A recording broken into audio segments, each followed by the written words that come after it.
Akalar, bunaqasini aslamay ko'rmagandirsizlar. 23-iyul 2024-yil 266 kun oldin tushirilgan narishini 13-aprel 2025-yil kecha chiqarilyapti qaror. Bu qarorda ko'rishingiz mumkin. Mana palasa bosganmiz. Nexus 2 avtomobili mashina nomerida bo'lgan. Lekin biz bu avtomobilni allaqachon sotib, oformleniya qilib, egasiga, yangi egasiga o'sha o'tkazib berganmiz через notas orqali. Bu nomerda bizda yaqinda xabaringlar bor. Mana Gazelle avtomobilini oldik.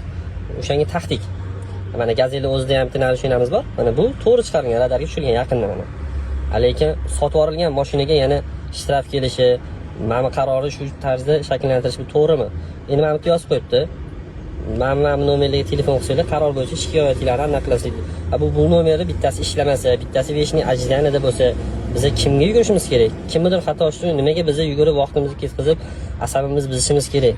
Shunaqa holatda sizlarda ham bo'lyaptimi? O'zim nima qilish kerak buni?